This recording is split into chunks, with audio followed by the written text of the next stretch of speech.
Setembro é amarelo, mas a cor é de atenção. Cuidando da mente e do coração. Não é fraqueza, busca proteção. É a força de quem enxerga a solução. Às vezes o peso é demais pra carregar. Ansiedade aperta, não dá pra respirar. Mas você não tá sozinho nessa escuridão. Tem sempre uma mão, uma voz, uma conexão. Bom, boa tarde, quero me apresentar. Sou a Luciana, presidente da Associação dos Fibromialgicos da Região Carbonífera, e hoje nós estamos reunidos para falar sobre o Setembro Amarelo, Num bate-papo hoje com nossos profissionais aqui da saúde, eu gostaria de apresentar o Everton.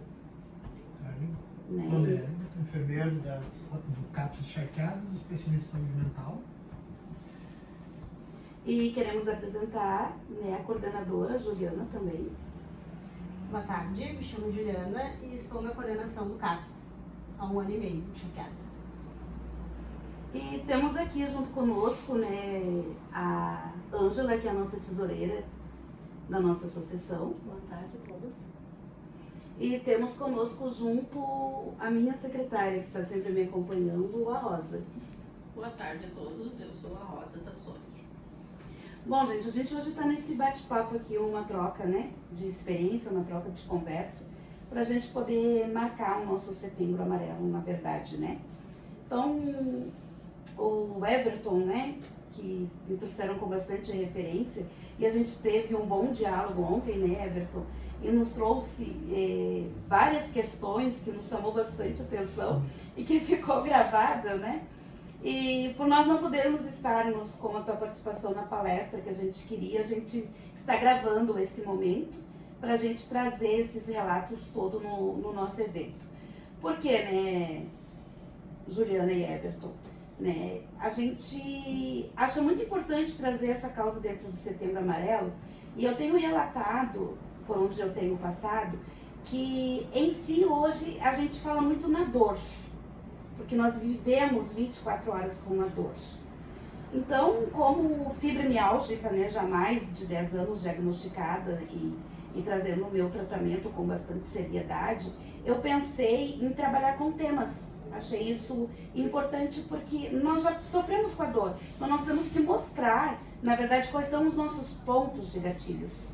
O que levam nós fibromialgicas a ter essas dores intensivamente, que mesmo hoje a gente sabendo que dentro das pesquisas, que cientificamente nós temos o nosso sistema da dor, já é comprovado que ele tem ali um transtorno, tem uma diferença, nós sabemos que o nosso fundo emocional também mexe com isso tudo. Então eu gostaria de ouvir a tua opinião, Everton, a tua experiência aí.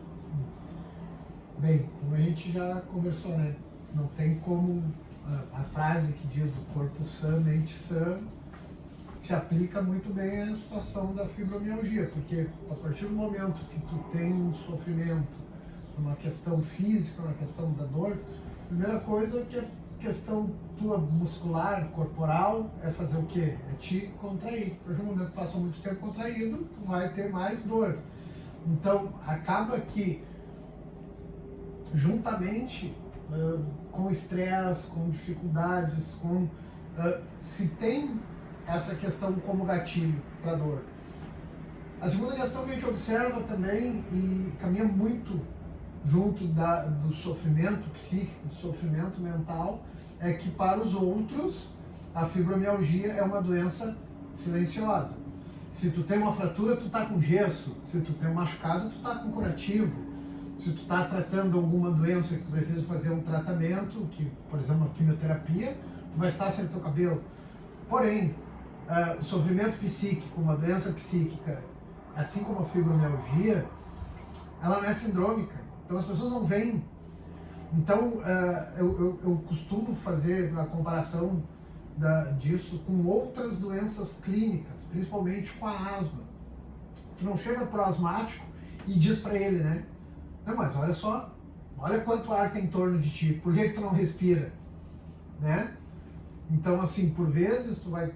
Tá, mas por que tu sente tanta dor? Tá, mas tu não tem um edema no teu corpo, mas tu não tem um hematoma, de onde é que vem tanto essa dor? Acaba estigmatizando, assim como o sofrimento psíquico, que é uma maioria das doenças psiquiátricas, elas são estigmatizadas. Ah, não faz porque não quer. Ah, mas tu tem de tudo, por que tu vive nessa tristeza? Por quê? Porque é uma doença. Ninguém escolhe estar doente. E, na verdade, né, como a gente está no bate-papo, é o que mais nós ouvimos. Claro, é o estigma. Então, acaba que tu...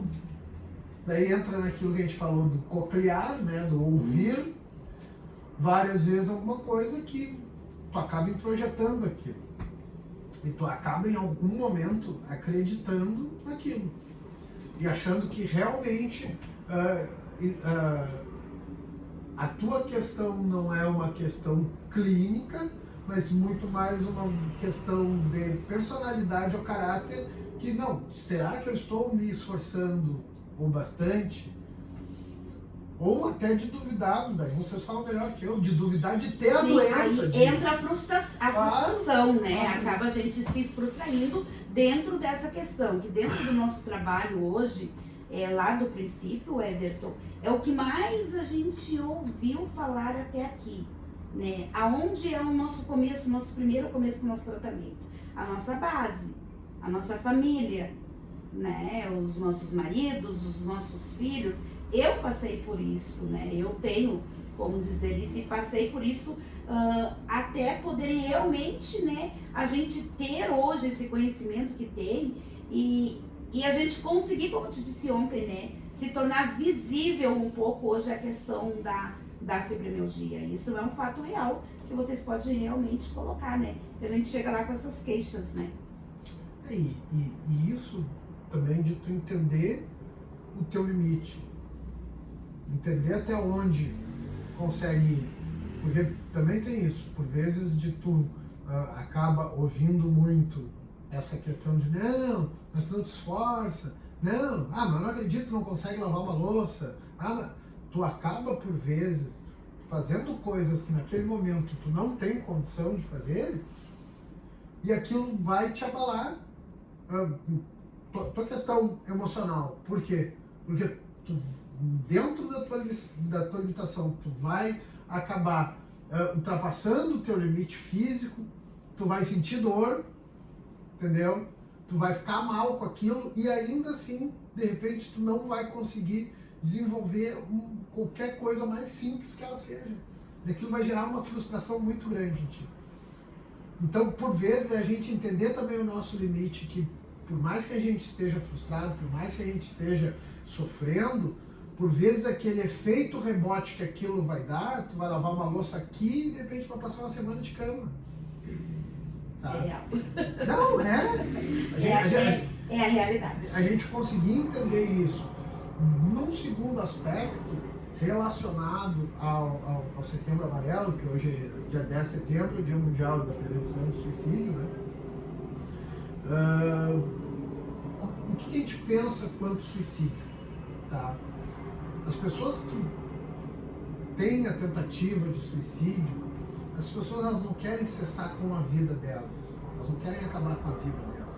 Essas pessoas elas querem acabar com o sofrimento delas. Então vamos trazer isso para a fibromialgia, que é um sofrimento muito parecido, que é o quê? É tu ter um sofrimento contínuo e latente. Horas ele vai aliviar, horas ele vai ser mais forte, mas tá ali, porque tu sente dor. Tu sente dor quase todo momento. Como tu trouxe, às vezes tu tem uma rede de apoio que não te valida. Então, tu tem um sofrimento que não é validado, é um sofrimento em dobro. Porque além de tu estar sofrendo, quando tu busca uma referência, alguém que tu vai dividir o teu sofrimento, aquela pessoa não valida o teu sofrimento, tu acha que o problema é o quê? Ou é quem? É tu e não a pessoa que validou o teu sofrimento. Essa tua fala mexe comigo. Mexe bastante.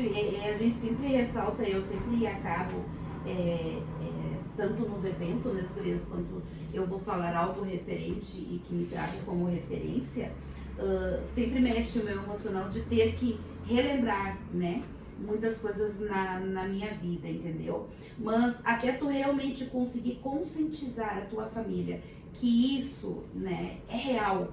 A dor, ela está ali, que a gente precisa ser compreendido, como de fato hoje meus filhos todos entendem, né? Mas tem aqueles fatores, como muitas vezes, que nem eu disse pro neuro agora quando eu estive, né, na consulta, que hoje, o Everton e a Juliana, uma simples palavra, né, a Ângela estava comigo, né, uma simples palavra atinge meu emocional, é o suficiente.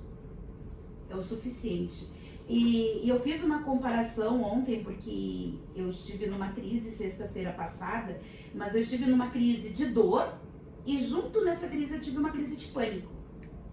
Então, o que eu me referi assim, me levando hoje assim no pensamento desse mês sobre o suicídio, sobre essa data de hoje, né? A gente fica numa guerra, né? Como tu relatou aí, ó. É uma guerra que fica e que leva, né, essa questão do suicídio, porque teu desespero ele é tão grande, porque tu toma a medicação não alivia a tua dor. Aí, para te ajudar, além dessa dor e esses gatilhos que a gente tem, os problemas que vêm junto e que vêm ali aglomerando, né?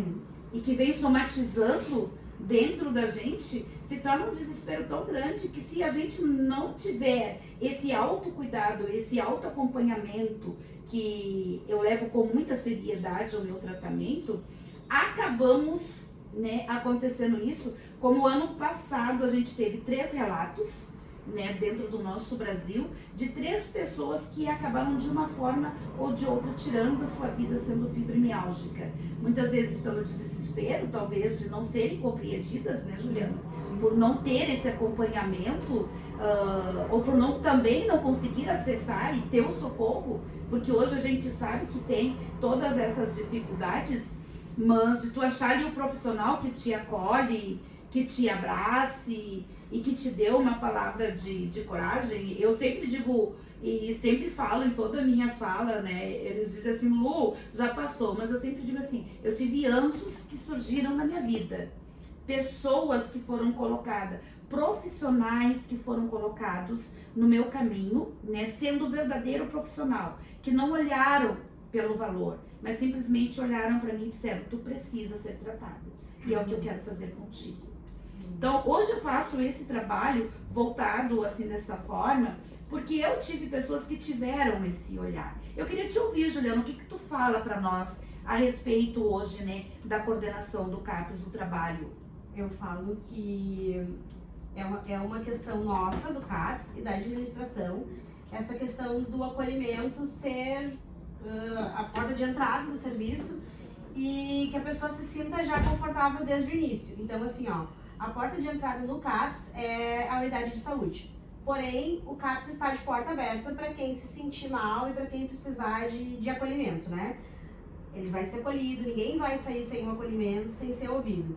A questão do acolhimento, quem vai determinar o tipo de tratamento que o paciente precisa, que o usuário precisa, são os técnicos, né? Enfermeiros, técnicos de enfermagem. Mas o CAPS está disponível, né? A Lu como usuária, e a gente tem outros pacientes que também têm a fibromialgia ou desconfiam, porque, né, eles vão por uma questão às vezes da depressão, acham que a dor está atrelada à depressão, e aí ele vai se investigando, né?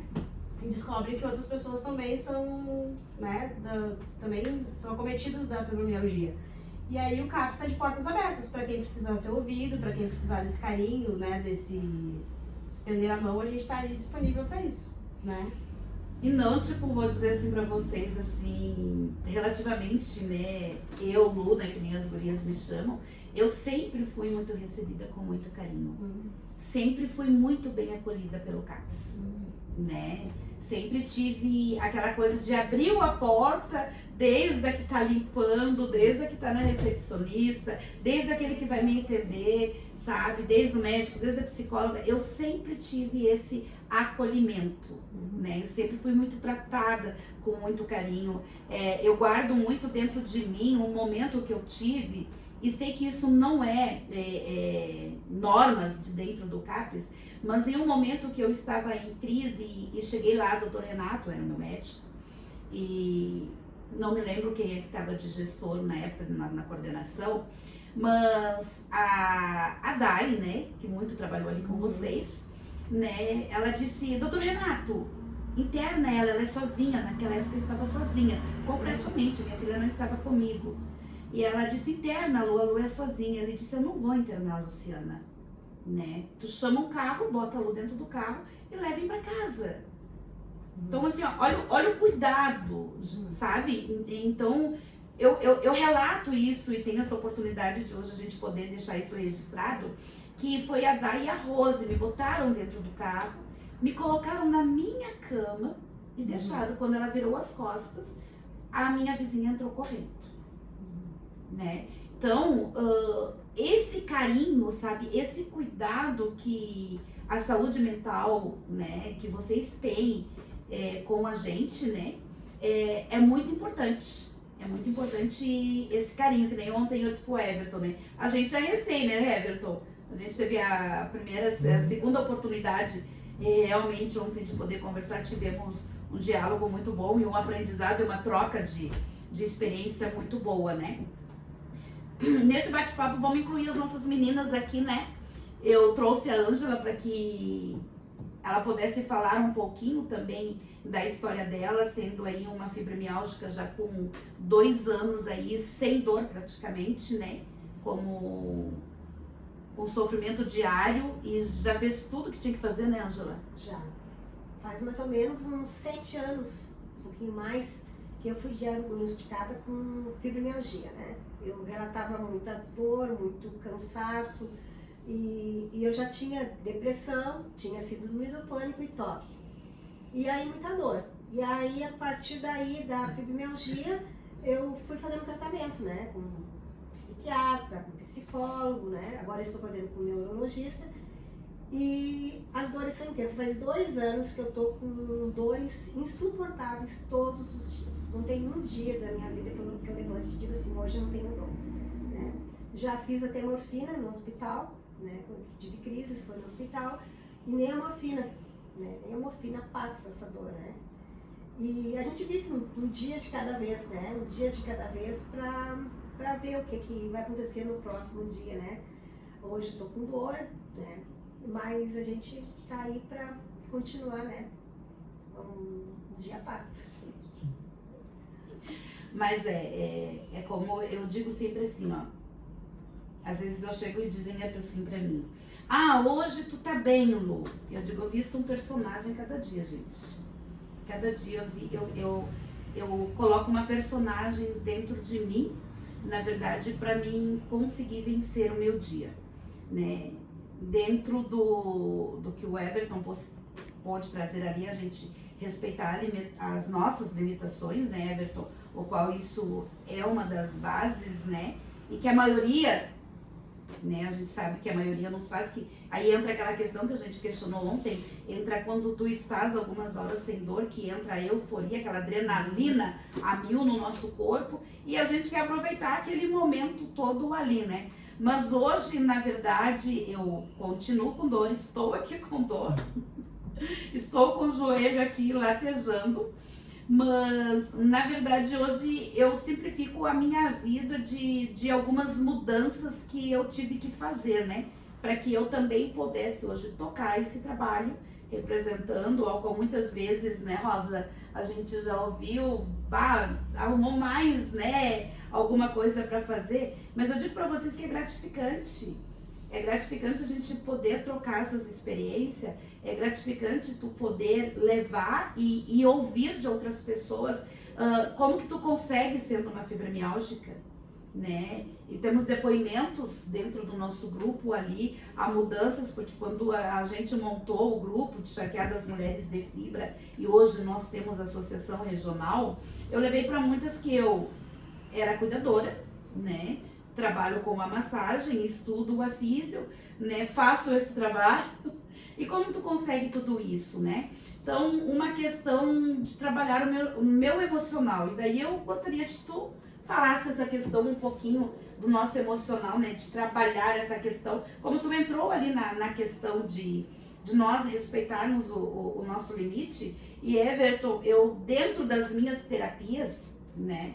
Eu levo isso com muita seriedade, né? Cada palavra que é me passada e eu guardo dentro de mim. Então, dentro dessas terapias, eu venci muitos obstáculos dentro de mim. E a gente sabe que a fibromialgia também tem isso. Também gera esses traumas que a gente guarda, que a gente não fala. Na mesma questão, quando nós nos frustramos, quando algum parente ou familiar muito próximo diz pra nós, né? Tu não tem nada. Isso já gera um trauma interno, né, Everton? Gostaria que tu falasse um pouquinho sobre isso. Lembrando sempre, né, que assim como a dor é subjetiva, o ser humano também. Então, Sim. por vezes, assim, a gente não consegue graduar a dor. Só quem consegue graduar a dor é quem sente a dor, né? Por mais que possa parecer uma frase bem simplória, não é uma coisa simplória. Que é como eu falei pra vocês aquele dia. Não é uma fórmula de pão, né? Tu vai tomar isso aqui, tu vai tomar 2 comprimidos desse, um comprimido desse, e vai dormir 8 horas por noite e deu, vai passar a tua dor. Não, a minha dor não tá passando. Tá, não, mas peraí, eu tomo isso e a minha passa. Por isso, por nós sermos diferentes, por nós estarmos em lugares diferentes, ambientes diferentes, tá? Então, nem sempre o que funciona para alguém é a mesma coisa do limite, né? O que funciona para um, por vezes não vai funcionar para outro. Por todas essas questões. Questões emocionais, foi como a gente falou no início, é gatilho. É gatilho. A gente vai ter... É só a gente pensar o seguinte, nós não fibromiálgicos, quantas vezes tu chega num outro dia para trabalhar muito ruim porque tu não conseguiu dormir direito por causa de um torcicolo? Isso foi uma noite. Então tu imagina pegar uma pessoa que não dorme à noite por conta de dor, que não tem posição para dormir, que não tem... Sono é qualidade de vida. Então, se a pessoa não dorme, não tem qualidade de vida. Uma pessoa que tem uma dor constante, não vai ter qualidade Isso de vida. acontece comigo todos os dias. Exato. Né? Eu durmo muito pouco, Exato. né? Mesmo com a medicação que eu ganhei, agora ganhei mais uma para dormir, eu não consigo. A dor é insuportável, assim, me viro para um lado, me viro para o outro e não passa. Né? E aí, outro dia eu tô assim, acabada, né? E não tem como tu não entrar num processo de adoecimento mental também. Não tem. Infelizmente, né? Mas, pô, tu tem uma dor constante, tu não consegue descansar o teu corpo, não consegue descansar a tua mente, não. E aí a gente volta a falar que aquilo que não é dito também vira doença, né? Somatiza.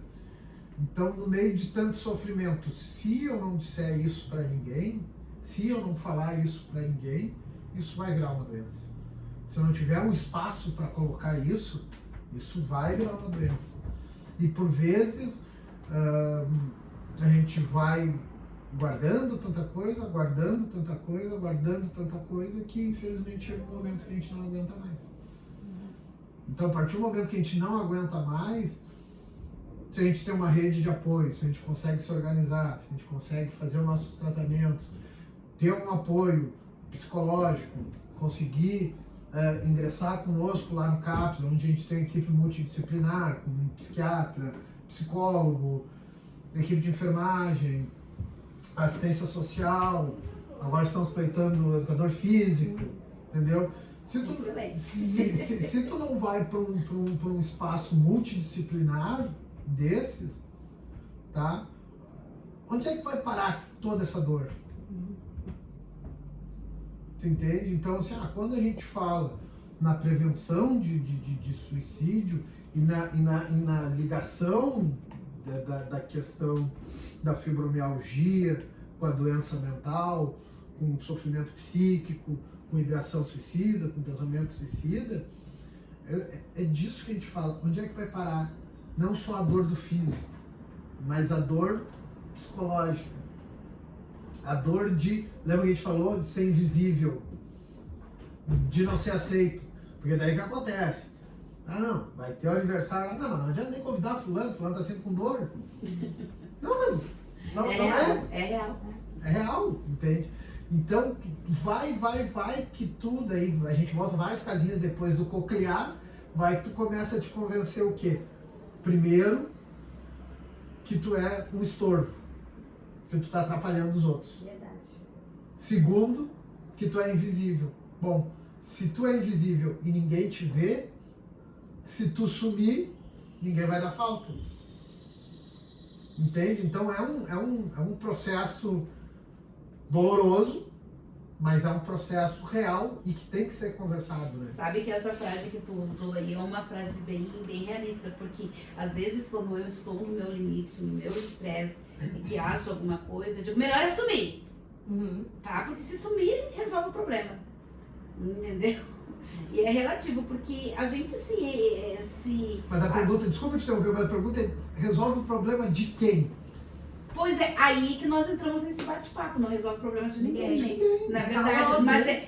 mas é uma coisa tão automática que o teu cérebro, É o que desespero. foi o que tu falaste ontem, né? A palavra cocriar, que nem diz aquilo que nós falamos, Tu não vê saída. né? O nosso cérebro, ele corresponde, tu entendeu? E essa questão da nossa comunidade, da nossa sociedade, vamos dizer assim, de não entender o que é a fibromialgia e que hoje, né, nós estamos aí na mídia em alta e aproveitando mais esse momento do que nunca, do que charqueadas eu posso dizer, né, para vocês assim, que desde o ano passado que a gente vem trabalhando, a gente está com um reconhecimento muito bom dentro da cidade, né, precisa de ajustes, de questões que também a gente sabe que a gente tem que respeitar os tempos, né? Mas a gente está com uma autodivulgação nesse trabalho. Mas eu mesmo passei dentro do meu trabalho, quando descobri a questão da fibromialgia, por colegas, né? Hoje eu tenho uma no grupo que vivencia, que ela correu comigo, hoje ela está com a fibromialgia, e ela diz, Lu, eu me lembro muito de ti quando tu foi julgada, muito de ti quando tu foi criticada, me lembro que estava dentro de um grupo e uma menina postou e disse, se tem depressão, eu também tenho, entendeu? Eu também estou depressiva. Gente, isso é muito triste, não só pro quadro da fibromialgia, né, Ju? Sim. Né? Não só pro quadro da fibromialgia, mas a depressão que também as pessoas autojulgam hoje, criticam, e que muitas vezes, né, a pessoa tá ali depressiva, e o que eles usam termos, né? É frescura, como o Everton acabou de relatar, não tem nada, não dão bola, e acaba se acontecendo que tu vê o quê? O suicídio. Porque é invisível, né, Everton? É que nem o Everton disse. Não é uma coisa que as pessoas veem. A fibromialgia, assim como a depressão, as pessoas não veem. E aí julgam sem saber. Então, assim, às vezes a pessoa não tem um espaço, uma rede de apoio na família, nos amigos. Os próprios não entendem. Esconder a tua dor. Aí o que acontece? Tu esconde. Então, eu enquanto serviço de saúde mental, eu sempre digo assim, que tu disse, ali eu sou bem recebida por todos. Porque ali, né, a gente tem essa conversa ali, que nem o Everton diz, a gente é um trabalho horizontal, todo mundo acolhe, né, desde o porteiro até o médico, porque assim, porque ali é um ambiente para não julgar, né? E falando em julgamento, em Setembro Amarelo, as pessoas têm essa questão com o CAPS, com a saúde mental, de brincar, de dizer, né, essas coisas assim de... Estigma. Né? E aí então o que acontece? E aí quando chegam lá, eles veem que não tem nada disso, que é um ambiente de acolhimento, né, que é um ambiente que as pessoas estão ali para ser escutadas sem ser julgadas. Porque às vezes a pessoa é julgada no próprio ambiente, em casa, com os familiares, e ali a gente tá ali, a gente é preparado para atender sem julgar. A gente entende quando o paciente não tá bem.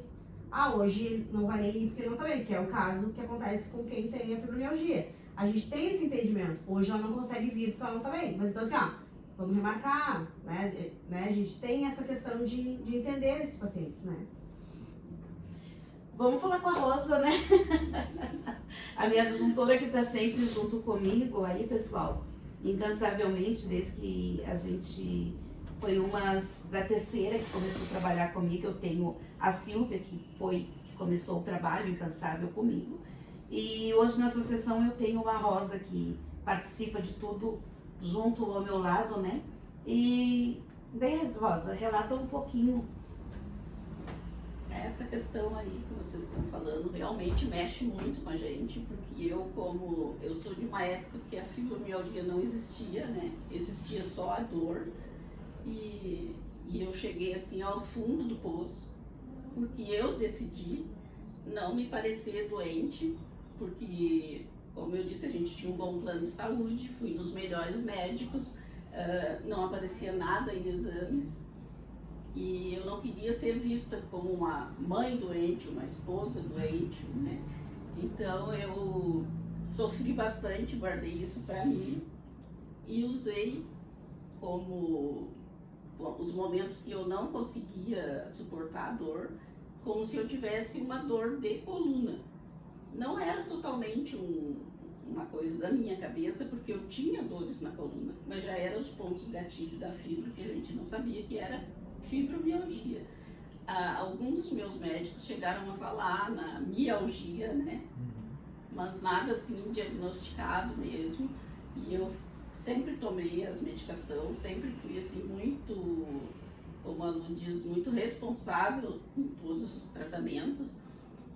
E eu trabalhava, né? Aí quando tivemos o primeiro filho, meu marido passou para um emprego melhor. Aí nós resolvemos eu ficar em casa até enquanto as crianças precisavam, né? E eles já estavam, meu filho já estava bem, ele já tinha 13 anos, e eu tinha uma menina, que a diferença é 4 anos. E eu conversei com meu marido, porque foi uma coisa assim, uma válvula de escape para mim. Eu achei que seria bom eu voltar a trabalhar, eu me ocupar, porque eu já não sabia mais lidar com aquilo. Eu já estava me sentindo mesmo assim, como você falou mesmo, invisível, né? Uma pessoa que ficou, só sentia dor, não tinha explicação, e já estava querendo acreditar que era coisa da minha cabeça mesmo, como as pessoas diziam, né? E como a Lu falou, familiares mesmo diziam, porque a gente sempre teve uma vida social boa, eu não deixava a dor me dominar, eu lutava sempre, né? E eles diziam, se tu tivesse dor de coluna, uma dor tão forte, tu não dançaria. Mas a dança era uma coisa que me aliviava em tudo. A gente sempre gostou de dançar, né? Então eu voltei a trabalhar em casa, a gente colocou um comércio e eu me senti mais útil, eu me senti, né, vista novamente, porque eu sempre fui otimista, eu sempre sorri. Eu acho que ninguém tem culpa da tua dor, né? Da tua dor física que tu carrega. Tu não vai tornar a vida de outra pessoa insuportável, né? Então eu particularmente, lidei muito bem com isso, porque aos 44 anos aí, eu fui diagnosticada porque o meu fisioterapeuta, que já era há anos, meu fisioterapeuta, eu dizia para ele, parece assim que meu músculo é elástico. Relaxa na fisioterapia, daqui a pouco ele e volta a crise de novo. Aí ele resolveu estudar e chegou à conclusão que achava que eu poderia ter fibromialgia. E perguntou se eu consultaria uma médica lá no PUC. E eu disse, vou a São Paulo, se for preciso, para diminuir a dor, né? E desde então eu me trato com ela e realmente eu disse para a Lu, quando a Lu me convidou para fazer parte, que eu sou um exemplo de que o tratamento certo traz uma melhor qualidade de vida. E é por isso que a gente luta hoje. Mas nesse tempo que eu trabalhei comigo mesmo sozinha, eu entendo o que acontece falando sobre suicídio. Porque chega um momento mesmo que tu tem medo de fazer alguma coisa mesmo contra a tua vontade, sabe? Eu passei por isso. Mas nunca falei pra ninguém. Depois conversei com a minha psicóloga, claro, a gente tratou isso. Que passa várias coisas na cabeça da gente, né? É horrível. Passa várias coisas assim, porque tu tá no fundo do poço. Porque né? ainda quando não tem explicação, né? É que a gente é muito julgado, né? A gente é muito julgado no trabalho, em casa, né? Até eles verem assim que realmente a gente está doente, né? E então eu tive que me aposentar mais cedo, né? interrompendo um pouquinho a fala da Rosa, eu tive que me aposentar mais cedo, eu tinha planejado me aposentar em outra data, né? Mas aí eu já estava assim, né? Sem condições de trabalhar, né? E o medo que sim que me julgasse, né? Mais que eu já era julgada, né? Porque só aparecia mais doença, né? Só aparecia mais doença. Aí apareceu epilepsia, um monte de coisa, e realmente passa na cabeça da gente, né? Dá um fim, né? Dá um fim, passa pela cabeça da gente. Né? Mas a gente tem uma válvula de escape, que é o verdade. que eu usei muito, que é a minha fé. É isso aí que move, assim, sabe? Falando em fé, é isso aí que não deixa a gente cometer, né? Coisas que a gente não deveria nem pensar, né? Mas e é bom que a gente trabalha isso com profissionais, né? Quando todo mundo tivesse acesso aos profissionais, porque isso passa na cabeça da gente, né? Eu acho que passa na cabeça de quase todas, né? Só abrindo parênteses. Todo mundo tem acesso de segunda a sexta, das 8 às 18 do CAPS. Não, sim, Reforçando, né? Reforçando.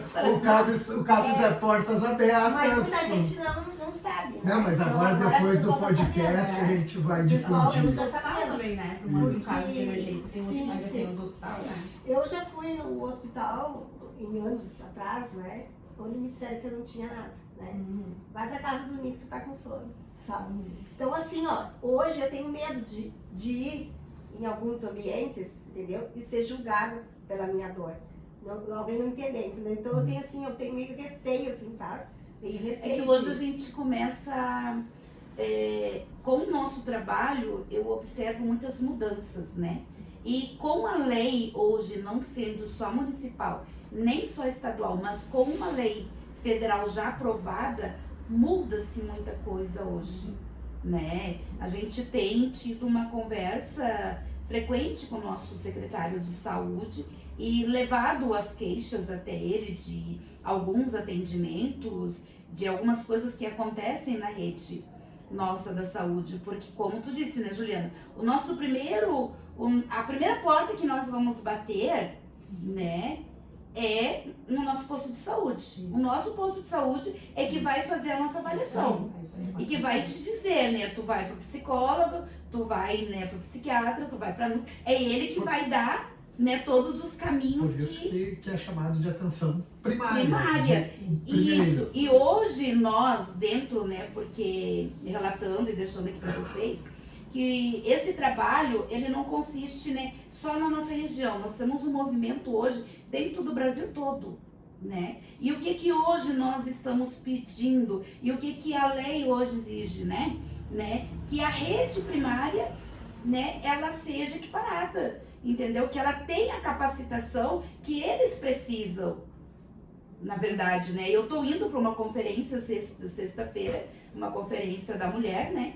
Que eu tô indo aqui pelo município e que é onde eu levo esse eixo, a capacitação, né? Dos nossos profissionais dentro dessa área sobre a questão da fibromialgia, o melhor entendimento, né? Desde que como a gente vê muitas queixas, né? Das gurias em questão, mas eu chego e não sou bem vista, não sou bem compreendida. Eu já passei por esse processo, né? Eu já passei por processo de chegar em médicos e olhar pra mim e dizer, eu não vou te dar medicação, né? E ele está lá, me deu uma Voltaren, me deu uma Citoprofeno, entendeu? Que não vai fazer nem cosquinha em mim, digamos assim, né?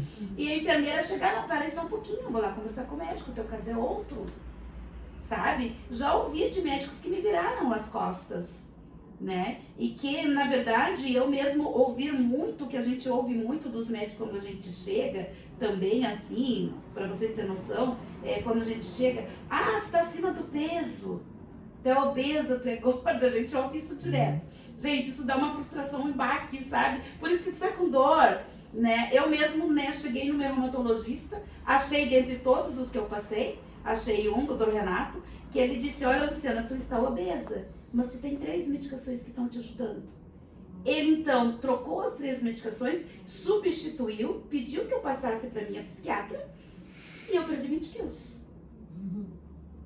Automaticamente eu estava com muita retenção de líquido. Então, hoje eu olho minhas roupas, né? Eu digo, olha, que maravilha. Então, a gente ouve bastante essas questões também. Por isso a importância, né, da gente colocar, sendo hoje esse dia da conscientização, da gente poder trazer a nossa comunidade e saber que o CAPS está de portas abertas e entender que no momento de uma emergência, né, tá ali os enfermeiros para dar o primeiro socorro, para direcionar, para saber o que fazer, na verdade, na realidade, né, Everton, nos dias de hoje e a Juliana. Eu queria concluir a minha fala dizendo que realmente hoje, graças a Deus, temos o CAPS, porque há 34 anos atrás, eu tinha 28 anos, foi quando o Dr. Brasil, que é o reumato que a gente tinha aqui, disse que eu cheguei ao fundo do poço. São 36 anos desde então, e não existia o CAPS para me acolher, né? Hoje, graças a Deus, tem o CAPS e eu acho que as pessoas têm que procurar, né, o recurso, tem que procurar o tratamento, porque é o tratamento que nos traz uma melhor qualidade de vida. Gostaria, Everton, que tu deixasse a nossa mensagem final ali. Então, né, pessoal, só lembrando, né, que a primeira coisa que a gente tem que pensar sobre suicídio, ideação suicida, pensamento suicida, é que aquela máxima de que quem quer se matar não fala, não é verdade. A pessoa fala, a pessoa dá sinais, tá? Ela sempre é um pedido de ajuda antes, que por vezes o meio que a pessoa está não consegue ler esse pedido de ajuda, tá? Então vamos observar mais as pessoas. A gente tem, a gente vê que a pessoa está mais triste, tá mais quieta, tá mais retraída, tá? Por vezes não, por vezes a pessoa não tá quieta, não tá retraída, porém a gente vê que a pessoa tá organizando umas coisas que ela não costuma organizar, de tipo, minha senha de banco é tal, as coisas, eu deixei as coisas assim, assado, coisa. Olhem diferente para esse tipo de situação. Devemos escutar mais as pessoas. Hoje, em épocas de WhatsApp, né, de redes sociais, a gente escuta pouco o outro, né? É muita mensagem de áudio, é muita mensagem escrita, é muita comunicação, mas é pouco contato. Então, se a gente tem alguém próximo, amigo, familiar, que a gente acha que tem algum risco, vamos dar um pouquinho mais de atenção, vamos procurar observar, vamos procurar estar mais próximo, tá? Pessoas com algum tipo de sofrimento mental têm uma tendência maior a tentativa ou cometer suicídios, tá? Então, se a gente já tem alguém próximo que faz algum tratamento, tá? A gente também observar essa pessoa, histórico familiar, se já teve casos de suicídio na família, se já teve casos de tentativas de suicídio na família, a tendência é aumentar o número de pensamentos de ideação suicida. E quanto a qualquer porque esse pensamento, essa ideação suicida, ela é uma sementinha. Tu não tem uma ideação suicida e vai lá e comete suicídio. Ela começa uma coisa pequenininha na tua cabeça e ela vai crescendo até que, infelizmente, tenham as consequências que tem. Então, ao menor sinal, ao menor pensamento, procure ajuda. Procure o CAPS para conversar, procure um familiar, porque a pessoa que tem ideação suicida, que tem pensamento suicida, ela necessita do espaço protetivo. Ou seja, o que é o espaço protetivo? É ter alguém sempre com ela, sempre próximo dela. Então, assim, o CAPS está de portas abertas? Nós estamos de portas abertas, mas nós somos um CAPS Suporte 1, que, como eu falei antes para vocês, trabalha de segunda a sexta, das 8 da manhã às 6 da tarde. A partir do momento das 18 horas, a gente não tem o que fazer com essa pessoa. A gente não tem como observar essa pessoa. Então, assim, num risco eminente e irreal de suicídio, tentativa de suicídio, a orientação é emergência. Por quê? Emergência primeiro vai ver se teve alguma lesão, se tem alguma consequência clínica para essa tentativa, tá? Segundo, que eu falei para vocês antes, espaço protetivo. O hospital é um espaço protetivo, que vai estar observado 24 horas, tá? E escutar também, né? Porque os maiores relatos que a gente tem é que as pessoas tentam, as pessoas vão para emergência, as pessoas passam pela emergência e os familiares, a pessoa convence os familiares de tirar ela da internação. Só que o que o familiar tem que entender nesse momento é que o desespero dessa pessoa é tanto que ela quer sair dali para tentar de novo. Porque ela está doente. E isso não é caráter. Isso é um sintoma da doença que ela está tendo nesse momento. Então, o familiar entender que o melhor para aquele momento é essa pessoa estar no espaço protetivo. Tu entende? Não adianta uma frase meio forte de se usar, mas fica muito complicado, por exemplo, tu ter uma tentativa de suicídio, tu estar numa emergência no espaço protetivo, aí a pessoa que tentou pede para o familiar retirar ela da internação, ela retira, e aí o familiar vai no outro dia para nós no CAPS. Ela tentou se matar, vocês têm que achar uma solução. Infelizmente a gente não tem a solução para isso, gente. Porque a gente não tem o espaço protetivo. Porque a gente é um CAPS 1. Se nós fôssemos um CAPS 3, aí nós vamos falar de legislação e coisa, a gente conseguiria. Mas no momento que a nossa cidade tem e suporta, não tem essa condição. Então, fez uma tentativa de suicídio, teve uma ideação suicida muito forte, automutilação, tá? Que não é falado tanto. Automutilação, começou a apresentar sinais, começou a se cortar, começou a se machucar, começou a se bater, procure uma emergência. Porque essa pessoa, para chegar ao desespero e à dor que a pessoa está de se cortar para se sentir viva, então ela não está bem a ponto de, vamos ter só uma conversa, vamos sair para passear no domingo. Não, a pessoa realmente está precisando de ajuda. Então, questões graves, ideação suicida, tentativa de suicídio, pensamento de suicida, automutilação, emergência hospitalar. Tá mais triste, tá mais para baixo, falou em suicídio, falou em tirar a vida, também pode ir lá no CAPS que a gente acolhe, a gente conversa, a gente vai ver como é que essa pessoa está realmente. Mas sempre valorizar a fala da pessoa. Sempre validar a dor dessa pessoa. Tu pode até não compreender a dor dela, mas tu tem que respeitar a dor dela. Tu não pode desvalidar. Não é bem assim. Tu não tá tão triste assim. Capaz que tu vai te matar. Não, gente. Acreditem, porque se chegou ao ponto da pessoa verbalizar, é que é aquilo que a gente falou, né? Ela tá pedindo socorro. Ela tá pedindo socorro, o copo tá cheio e extravasou. Juliana. Não, e lembrando que para isso também a gente adota ali algumas coisas assim, o paciente acha que a família não tá acreditando, o paciente acha que o familiar não tá validando, né? Ou não sabe como, percebe que o teu familiar não sabe como lidar contigo. A gente ainda pode combinar assim do familiar vir, porque a gente tem um grupo também que atende as famílias, né?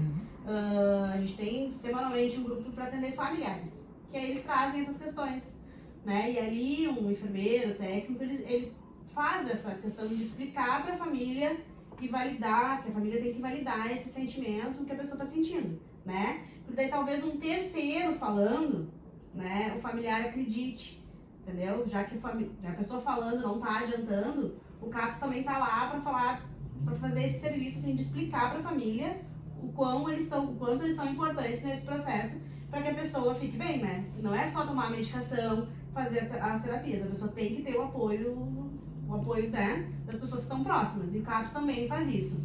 E a gente também tem ali no CAPS uns grupos terapêuticos, né? Quem são nossos pacientes? Até tem pacientes que são das unidades, mas que vão pro CAPS. Estão sozinhos, uma pessoa, né, não tem familiar, não tem amigo. A gente tem ali agora, iniciou hoje, foi retomado hoje o grupo da horta, a gente tem grupo de jovens, grupo da melhor idade. Então, assim, a gente tem ali, daqui a pouco, assim, ó, não é paciente, mas quer participar do grupo, pode nos procurar também, porque vai ter esse acolhimento, vai estar aberto. Né? Lembrando assim, nem todas as pessoas que vão procurar o CAPS, né? Hoje eu tô triste e tal, né? Não é questão de CAPS, mas assim, ó, ela não vai sair dali sem ser atendida, né? Ela vai ser referenciada para um outro serviço, mas ela não vai deixar de ser atendida por nós, né? Então é isso. Eu, enquanto serviço, é isso que eu gostaria de dizer, né? Quero te agradecer, Juliana. Tá? Obrigada por ter atendido o meu convite. E ao Everton, muito obrigada. Eu que agradeço. Né? Fico grata, agradeço as minhas parceiras aqui também. E nós deixando esse recadinho, né, a nossa comunidade, né, que tanto o CAPES quanto nossa associação, nosso grupo, tá aqui para apoiar, tá aqui para ouvir mesmo, né, com todas as nossas limitações, mas a gente também intermédia dentro disso tudo, né? Então, eu deixo um agradecimento a todos a vocês aqui e que vamos juntos, unidos nessa luta que com certeza a gente vai vencer um dia após o outro. Obrigada, pessoal. Carinha da